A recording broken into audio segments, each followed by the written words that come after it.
Bonsoir à tous, donc comme promis, l'analyse de Nantes-Marseille. Alors pour moi, ça a vraiment été un bon match de Ligue 1 dans une belle ambiance, dans un beau stade. Et je tenais à signaler aussi la bonne prestation donc, de Stéphane Lanois, l'arbitre du match, et de ses assistants, car je pense qu'on leur tape assez sur les doigts en ce moment sur l'arbitrage. Donc quand ils font un bon match, ça serait bien qu'on le signale aussi. Donc voilà, c'était ma petite aparté sur l'arbitrage. Donc maintenant, pour moi, le match, c'est vraiment été un match tactique remporté par Michel Derzakarian, entraîneur nantais, face à Marcelo Bielsa.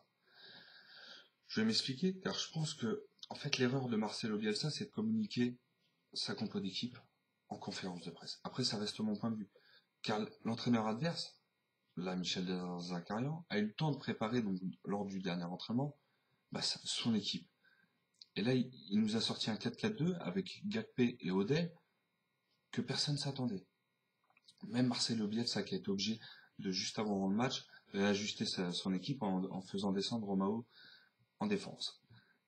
Et je pense, voilà, il attendait ça. Et puis après, ils ont pressé haut les Nantais, un peu comme faisaient les Marseillais au début de saison. Et voilà. Donc on avait vu au début du match qu'avec leur pressing, ils arrivaient à reprendre des ballons aux Marseillais. Et à la 20e minute, Rofani, on apprend toujours à pas envoyer la balle dans l'axe. Là, il l'a fait. Bon, Mandanda qui glisse, Gapé, qui saisit l'occasion pour marquer. Franchement, bravo aux Nantais. Ils ont réussi leur match. Ils méritent de gagner 100%. Voilà. C'est amplement mérité. Mais Marseille se sont fait vraiment étouffer. Étouffés en première mi-temps. Ils ont pas vu le jour. On a bien vu que Marcelo Bielsa commençait à, avec ses petites notes, envoyer Ocampos, Thauvin à l'entraînement, Lemina aussi. Il sentait qu'il y avait un truc qui se passait. En deuxième mi-temps, Marseille a un peu mieux quand même. Un peu mieux. Avec le remplacement d'Ayou au milieu de terrain, avec le remplacement de Morel en défense centrale, avec Romao qui vient au milieu et l'entrée de Thauvin. L'entrée de Campos à la place de Michi,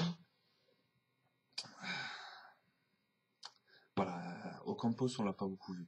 Alexandrini qui repasse à gauche alors qu'il avait été le meilleur Olympien en première mi-temps à droite.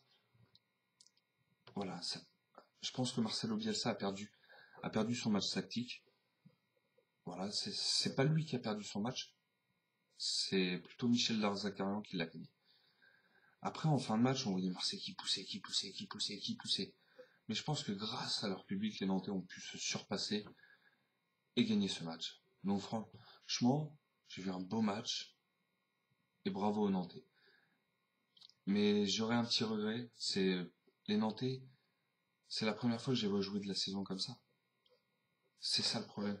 Donc pour moi, s'ils auraient joué toute la saison comme ça, eh ben, ils auraient peut-être été meilleurs. Mais ça se voit. Hein. Ça se voit qu'ils n'ont pas l'habitude parce que dès la 75e minute, ils étaient cramés. Tout le monde était cramé. Odell, il était cramé. Qui pour moi a fait un très très gros match. Odell, homme du match. 100%. Odell, homme du match. Donc voilà. Donc c'était un bon match de Ligue 1. Attention, attention, les Marseillais devront se réveiller le prochain match à domicile face à Lorient. Les Nantais iront à Toulouse. Ça sera pas facile non plus pour les Nantais. Donc voilà, tout le monde attendait ce soir le réveil des Marseillais après leur défaite au Vélodrome face au Paris Saint-Germain et à Bordeaux. Mais on a vu le réveil des Nantais. C'est le football. Voilà. Je tenais aussi à souligner donc la prise de décision de la Ligue de prendre la goal line technologie pour l'année prochaine. Donc ça c'est une bonne nouvelle pour le football français. Donc et je vous donne rendez-vous donc demain soir pour les 6 matchs de Ligue 1 qui nous attendent pour demain. Voilà. Bonne soirée à tous.